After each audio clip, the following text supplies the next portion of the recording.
And the analysis of Shields and Brooks, that is syndicated columnist Mark Shields and New York Times columnist David Brooks. Welcome, gentlemen.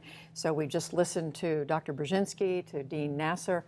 David, where do you come down on this, having heard the president basically change policy? Yeah, I've been leaning more interventionist as the months and weeks have gone by. The obvious caution, what Dr. Brzezinski talked about, are there. Who are the people we're arming? All that sort of stuff. What's the end game? But I think it's sort of outweighed. It's outweighed first by the humanitarian needs. Second, it's outweighed the possibility that Assad and a rogue regime will be there forever and will win. Third, it's outweighed by the collapse of the region around there if that rogue regime does win. And finally, I think the big story in the Middle East is Iranian radicalism. And I think we have a lot to fear from an Iranian client state, a victorious Hezbollah. I think we have a lot to fear from that. And so I think it's a continuum of no action, total boots on the ground, which obviously is not going to happen. I think the Obama administration has tilted a little toward a little more interventionist, too little to do any good, actually. But I think they're probably a little more tilt to try to prevent all the things I described. How do you see what the administration's doing? Are they moving in the right direction? Well, I think, Judy, after listening to that discussion, which was a good discussion with Dean Nasser and Dr. Brzezinski, I think you've seen what the problems are for the administration. I mean, there is not a compelling case that has been made that people say, okay, I mean, there's a lot of individual, discrete reasons. I mean, Americans don't like to see children suffer, and 93,000 people, according to the UN, have died already, and thousands more continue to die. 1.5 million have fled into Jordan. Jordan is an ally, and its stability is threatened. And the reasons that David cited, I mean, that the prospect of Assad being in the saddle with Hezbollah and at his side, and Russia playing this kind of a role there, but at the same time, I don't know, Judy. It has a feel of Fast and Furious. Remember Fast and Furious, the gun policy in the Bureau of the Department of Justice and Bureau of Arms and Tobacco did, alcohol, tobacco, firearms. Just get out guns, and maybe they'll get to a Mexican cartel, and we'll find out, and we'll trace the guns that way. We're going in and providing arms. We don't have a reliable ally, an identifiable ally. We don't have that most elusive subtype in the entire world, and that is a rebel who believes devoutly in religious freedom and pluralism, and believes in democratic elections. I mean, so you're saying it's complicated to pick it's complicated, beyond complicated, and I don't think the president has made the case for it yet. Oh, that's sort of stacking the deck, expecting a rebel force of the ACLU. I mean, you're not going to get that in the Middle East. You've got Al Qaeda. That's part of it. There's no question. We probably should have been involved in informing the rebels a little earlier and a little more aggressively, though some of that has been done. So I do think there is a group there. But the downsides, and again, the downsides of having an Iranian client state, of having a mass murdering regime, are significant. Now, now we can have this academic debate about what outcome we like. The reality, of course, is we have very little influence. We certainly have no influence, given what the administration is doing, which is a few anti-tank and some bullets and rifles. This strikes me as just a sort of a gesture, political gesture. What about Dr. Brzezinski's point? He said there's a lack of clarity that defines the administration. True. I mean, and you were saying that this is a step in the right direction, but his point is, if you keep going in that direction, are you going to end up in a war with Iran? Well, I mean, foreign policy is like art. You have to draw lines. And so I'm a little dubious about slippery slopes. This whole debate is a series of parallels. Some people, like Bill Clinton earlier in the week, sort of drew an implicit parallel to Rwanda. We can't allow this to happen again. Other people are drawing the Iraq or the Vietnam parallel. I think the Iraq and Vietnam parallel, we are so far away from really getting deeply involved in Syria that we're not even close to that kind of line. And we're not going to go there. There's no support at all in the country for that sort of thing. So I don't buy that kind of slippery slope. And the final analysis, if we're going into this war, and we're talking about going to this war, an army doesn't fight a war, a country fights a war. And this would be we've gone through 12 years of wars where, Judy, neither President Bush nor President Obama has ever acknowledged the fact that the country's at war. I mean, there's been no sense of collective mission. That all of it, all the sacrificing, all the fighting, all the dying is 1%. And it's that's a volunteer that's again force. a volunteer force.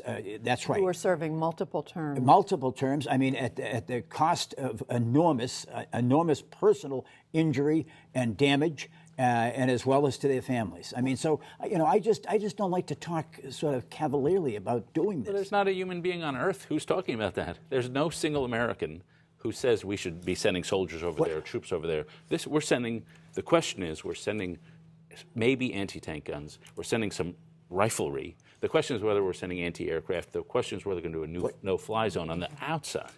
What is the mission? Well, the mission is to prevent a mass massacre. How do we know when Assad's we enemies. succeeded? Well, if when we stopped the massacre. Well, that would be a start for me. Well, we may not resolve it in the next few minutes. So let's talk about another story we've been watching for the last few weeks, and that, of course, is the government surveillance. Since I talked to the two of you last Friday, it's been revealed that a 29-year-old former government contractor named Edward Snowden, who we think is still in Hong Kong, David, is the one who spilled the beans. Is Edward Snowden a hero, a whistleblower, as some say, or is he a traitor? Who violated his oath? He's a betrayer. He betrayed his oath, which was given to him, and which he took implicitly and explicitly. He betrayed his company, the people who gave him a job, the people who trusted him. He betrayed his friends, who are all now going to be suspect, and they won't be handing responsibility to a lot of 29-year-olds in the future. He betrayed the democratic process. It's not up to a lone 29-year-old to decide what's private and what's public. We actually have procedures for that, set down in the Constitution and established by tradition, and he sort of betrayed that. He betrayed the cause of liberty, because if you do not have mass data sweeps, well, then these agencies are going to want to go back to the old-fashioned eavesdropping, which is a lot more intrusive. So I don't have a lot of sympathy for him. I don't think he's a traitor, to the best of my knowledge.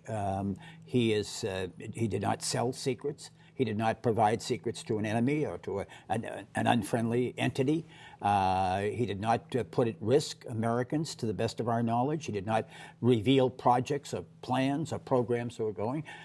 Is he a hero? I would not certainly categorize him as a hero. The president says, I welcome this debate. That's healthy for democracy. There wouldn't be a debate, Judy, if we didn't have this disclosure. I mean, that's a little bit disingenuous to say that we welcome this debate.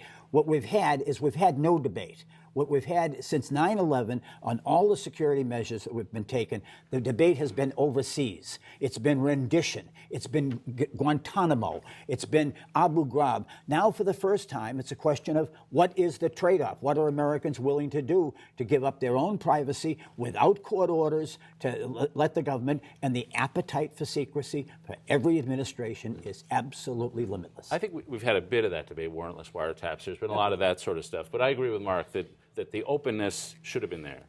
And the openness to what degree? Just that this policy exists. I don't think it's news to the terrorists that we're doing this. No. So we could. So you don't think he revealed that much?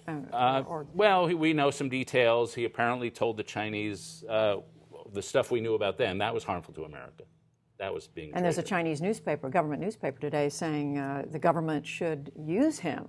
To negotiate. So, I mean, if he wants to US. stay in China and not get, he would be a lot more heroic if he weren't in Hong Kong. There's no question about it. But I mean, let's be honest about it. He did sacrifice and surrender his own job, quite conceivably his own freedom. I mean, this is not without cost, what he did. And I have to tell you, what I find the most offensive of all the criticism of the guy, whom I don't know and probably will never meet, and that is that he was a high school dropout. I mean, we have had PhDs named Wolfowitz and an MBA named Bush and a PhD student named Cheney take us to war, and a terrible war. This country that's cost division and cost lives and caused suffering. And we've had a lot of high school dropouts in this country, named Washington and Lincoln and Mark Twain and Will Rogers and Rosa Parks. who've made great contributions to this country. And there's something terribly snobbish about Washington's credentials. If he just had gone to an Ivy League, if he had a PhD from the University of Chicago like Paul Wolfowitz, or been like Doug Feith or Richard Pearl. I mean, it really is. He had to attack Chicago. No, I don't attack him for being a high school dropout. I do attack him for being a grandiose narcissist. When you work for an institution... Is that a felony? No, it's a plague around here. Well, we're not going to get personal. When you work for an institution, any institution, a company, a faculty, you don't get to violate the rules of that institution, decide for your own self what you're going to do in a unilateral way that no one else can reverse. And that's exactly what he did.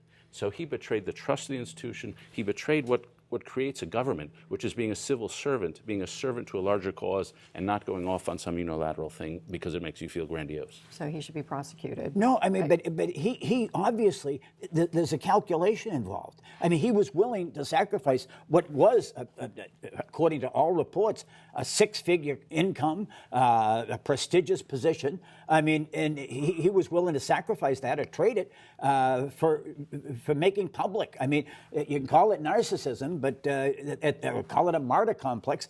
But he did do this instead of leaking it out or whatever. I mean, all administrations hate leaks unless they look good by them. Unless the leaks are made by themselves. Yeah. No, I mean, this is, but I just don't see what John Boehner calls him a traitor, and Dianne Feinstein calls him a traitor. I just make one political point, which struck me this week powerfully, which is the polling. I thought, and I think I said in the program last week, there'd be a lot of revulsion against the program. Yeah. Not in the polls.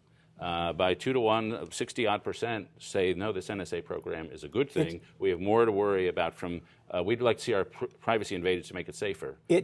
I would say this, if you look at the polls, and particularly Pew, what you see is a total reversal. Our politics are totally polarized. Democrats who opposed this under George W. Bush now endorse it under Barack Obama. Republicans who embraced it under George W. Bush now resent it and oppose it under Barack Obama. So, I mean, the polarization just seeps into national security. All right, on that note, we're going to say goodnight. But before we do, I just want to remind everybody watching the Mark and David, always go to our newsroom on Fridays, and they record something called the double header.